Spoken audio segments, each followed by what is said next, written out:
بسم اللہ الرحمن الرحیم والصلاة والسلام علی سید الانبیاء والمرسلین وعلی آلہ واصحابہ اجمعین۔ معزز و سامعین و حاضرین و ناظرین، آج ہماری اس سوال و جواب کی نشست کا آغاز ہو رہا ہے، جس میں موجودین میں سے ہر ایک شخص کو سوال کرنے کی بھی اجازت ہے، لہٰذا جو کوئی سوال کرنا چاہتا ہے وہ سوال کرے۔ اللہ کے فضل اور توفیق سے ہم اس کا جواب دینے کی کوشش کریں گے۔ السلام علیکم ورحمۃ اللہ۔ وعلیکم السلام ورحمۃ اللہ وبرکاتہ۔ علامہ صاحب، سوال تو میں کروں گا موجودہ جو ابھی سچویشن ہے، جو صورتحال ہے، جیسا کہ جو غازی فیصل خان ہیں، جو معروف ہیں، جو غازی خالد کے نام سے نا، انہوں نے یہ جو قادیانی تھا اس کو جو قتل کیا ہے نا ماورائے عدالت، کیا یہ مطلب شرعی طور پہ وہ قتل ماورائے عدالت اس کا کرنا ٹھیک تھا، اس کا عمل، یا مطلب شریعت کے خلاف ہے، یا کیا اس کی کوئی شرعی رہنمائی، یہ بھی ارشاد فرما دیں، اور ساتھ میں یہ بتا دیں کہ ماورائے عدالت مطلب استاد کو قتل کرنا یہ کیسا ہے، اگر اس کی تھوڑی سی فرما دیں تو مہربانی۔ ہاں جی، انشاءاللہ میں آپ کے سوال کو مختصر انداز میں اور اس کے جمیع پہلو اور جمیع جہتوں کو بھی بیان کرنے کی کوشش کروں گا۔ آپ سب سے پہلے یہ دیکھیں کہ ہم جس مملکت خداداد پاکستان میں رہتے ہیں اور بستے ہیں، یہ ملک ایک قوانین کے تحت چل رہا ہے۔ یہاں پر قانون ہے، اور قوانین میں ایک قانون واضح طور پر 295 موجود ہے۔ 295 قانون کا یہی مطلب ہے کہ اگر کوئی شخص سرکار دو عالم خاتم النبیین محمد مصطفیٰ صلی اللہ تعالی علیہ وآلہ وسلم کی ذات، صفات یا آپ کے ساتھ کوئی نسبت رکھنے والی چیز کی بھی ادنا سی توہین کرتا ہے، یا اہانت امیز الفاظ کا استعمال کرتے ہوئے آپ کی طرف نسبت کرتا ہے، تو اس قانون کے مطابق اس کی سزا واجب القتل ہے۔ یعنی پاکستان میں یہ 295 قانون پہلے سے موجود ہے، اگرچہ یہ قانون قرآن سے بھی ثابت ہے اور سنت مصطفیٰ صلی اللہ علیہ وآلہ وسلم سے بھی ثابت ہے۔ یہ قانون موجود ہے۔ ایک مجرم جب جرم کرتا ہے تو آپ اس پر اس قانون کے تحت سزا لگا سکتے ہیں اور سزا دی جا سکتی ہے۔ یہ 295 قانون پاکستانی قانون بھی ہے اور قرآنی اور ایمانی قانون بھی ہے، یعنی یہ اس کے مختلف نام ہیں، ورنہ یہ قرآن اور حدیث کی ہی تشریح ہے کہ مجرم جب اس جرم کا ارتکاب کرے تو اس کو سزا دی جائے۔ اب یہاں پر وہ جو مجرم تھا قادیانی، ایک تو اس نے نبی کریم صلی اللہ علیہ وسلم کی ختم نبوت کا انکار کیا ہوا ہے، اور دوسرا خود بھی اس نے نبوت کا دعویٰ کیا ہوا ہے۔ اس کا یہ جرم اس قانون کی روشنی میں آپ دیکھیں، اس کی سزا واجب القتل بنتی ہے۔ پھر بعد میں اس پر FIR بھی کٹی گئی اور اس کا مقدمہ بھی لگا۔ اپریل کے مہینے میں سن 2018 میں FIR کاٹی گئی اور اس کا باقاعدہ عدالت میں مقدمہ اور پیشی اور سماعتیں، یہ سارے معاملات ہوتے ہوئے آگے چلتے گئے۔ اتنا لمبا پروسیس گزارنے کی ضرورت ہی نہیں، قانون موجود ہے، عدالتیں موجود ہیں، FIR کاٹی گئی ہے، قانونی دائرے میں اس کو لیا گیا ہے، اس کا جرم ثابت ہوا ہے۔ آج بھی کچھ ویڈیوز اور اس کے کچھ بیانات یوٹیوب پر موجود ہیں جن میں وہ صریحاً اس جرم کا ارتکاب کرتا ہے اور اس جرم کا اعتراف کرتا ہے۔ جب ایک مجرم جرم کرتا ہے، جرم کرنے کے بعد جرم کا اعتراف کرتا ہے،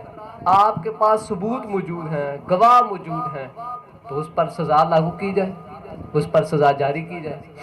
اب اس پر سزا تو بنتی تھی۔ یہ پاکستانی قانون بھی ہے، قرآنی قانون بھی ہے، ایمانی قانون بھی ہے۔ اب سن 2018 کے بعد سن 2019 گزرا، سن 2020 میں اگست کا مہینہ بھی جاری ہو گیا، ابھی تک اس مجرم کو سزا نہیں دی گئی۔ اب آپ مجھے یہ بتاؤ کہ اتنا لمبا پیریڈ گزرنے کے باوجود اس کو سزا نہ دی جائے تو پھر اگر کوئی عاشق رسول اس کا عشق رسول صلی اللہ علیہ وسلم مچلے اور اس کی غیرت کو بیداری حاصل ہو اور وہ اس کو قتل کر دے تو یہ کس کا جرم ہے؟ سب سے پہلے دیکھا جائے گا کہ قانون نافذ کرنے والے اداروں نے قانون نافذ کیوں نہیں کیا۔ صاف اور سیدھی سی بات ہے کہ جب اس نے جرم کیا ہے اور اس کا جرم ثابت ہے، گواہوں سے بھی ثابت ہے اور خود بھی اس نے اس کا اعتراف کیا ہوا ہے، تو لہٰذا اس کی سزا بنتی تھی۔ یہ قانون کی خود سستی ہے کہ اس نے قانون کو جاری کرنے میں قانونی اداروں نے سستی کا مظاہرہ کیا، تو آج یہ ہمیں دن دیکھنا پڑا۔ اور پھر اگر ہم شرعی لحاظ سے دیکھیں تو کئی احادیث میں موجود ہے کہ سرکار دو عالم صلی اللہ علیہ وسلم کے زمانہ مبارک میں، چونکہ سرکار دو عالم صلی اللہ علیہ وسلم اپنے زمانے میں خود قاضی بھی تھے اور مسجد نبوی شریف ایک عدالت بھی تھی، سرکار دو عالم صلی اللہ علیہ وسلم کے ہوتے ہوئے اگر کسی شخص نے سرکار کی گستاخی کر دی ہے تو صحابی رسول صلی اللہ علیہ وسلم نے سرکار سے پوچھے بغیر ماورائے عدالت جا کر اس کو قتل کیا ہے، اور قتل کر کے واپس آ کر جب صحابی نے بتایا ہے تو سرکار دو عالم صلی اللہ علیہ وسلم نے اس کو یہ نہیں فرمایا کہ تمہیں اس کے مقابلے میں یا بدلے میں قتل کیا جائے گا، بلکہ فرمایا جس کو تم نے قتل کیا وہ مباح الدم ہے، یعنی اس کو قتل کرنا واجب تھا، تم قتل کر رہے ہو، لہٰذا اب تمہیں کوئی سزا نہیں۔ یہ میں نے خلاصتاً 2 جملے بولے ہیں، ورنہ بے شمار احادیث سے یہ بات ثابت ہے کہ ماورائے عدالت صحابہ گئے ہیں، گستاخوں کو قتل کیا ہے، واپس آ کر سرکار کو بتایا ہے، سرکار نے اس پر کوئی بہت بڑا نوٹس نہیں لیا کہ لہٰذا تم نے قتل کر دیا ہے لہٰذا اس کے بدلے تمہیں بھی قتل کیا جائے گا، نہیں، بلکہ سرکار نے ان کو معاف فرمایا ہے، شاباش دی ہے اور ان کی کوئی نہ کوئی عظمت اور شان واضح کی ہے اور ظاہر کی ہے۔ اور حضرت سیدنا عمر فاروق رضی اللہ تعالیٰ عنہ جیسا آدمی ایک حدیث مبارکہ میں ایک مقام پر تو یہ وضاحت ہوئی کہ آپ کو رشک آیا اس بندے پر کہ جس نے گستاخ رسول کو ماورائے عدالت قتل کیا۔ اچھا، کچھ یہ بھی ہے کہ آج کل کا جو لبرل طبقہ ہے وہ مطلب میڈیا پہ بیٹھ کر اور ویسے بھی یوٹیوب کے کئی چینل اس پر بیٹھ کے اکثر لوگوں کے دلوں میں یہ ابہام ڈال رہے ہیں کہ اس بندے کا یہ عمل کرنا، یہ غازی خالد جو ہے اس کا یہ عمل کرنا پتہ نہیں یہ درست ہے یا غلط ہے، یہ اس طرح کے ابہام ڈالے جا رہے ہیں، تو یہ کیا مطلب اس کا کیا؟ اب دیکھیں اس کے لحاظ سے بڑی سادہ سی بات ہے، یہ پاکستان ہے، 2 قومی نظریے کی بنیاد پر بنایا گیا ملک ہے، اسلام کے لیے بنایا گیا ملک ہے، ٹھیک ہے، یہاں پر اسلام ہی نافذ ہوگا اور اسلام کے مطابق ہی قوانین ہوں گے، اسلام کے مطابق ہی سارے معاملات چلیں گے۔ جب قرآن و سنت کی روشنی میں اس کا یہ عمل درست ہے تو لہٰذا لبرل لوگوں کا ابہام ڈالنے کا کوئی تک ہی نہیں بنتا۔ اور لبرل حضرات کے لیے ایک بڑی دلیل میں آپ کو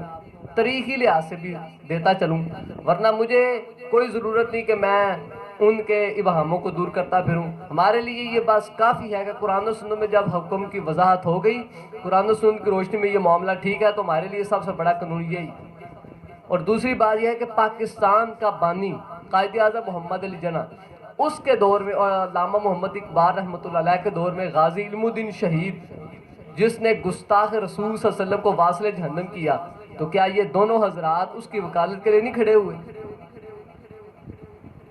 یہ دونوں حضرات جو ایک مصور پاکستان ہے اور دوسرا بانی پاکستان ہے،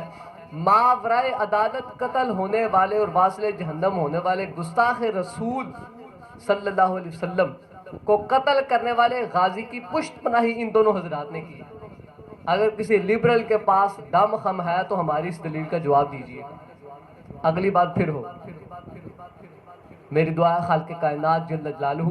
ہم سب کو قرآن و سنت کا فہم عطا فرمائے اور پاکستان کو اندرونی بیرونی سازشوں سے محفوظ فرمائے، اہلیان پاکستان پر اپنا خصوصی فضل اور کرم فرمائے۔ وآخر دعوایا ان الحمدللہ رب العالمین۔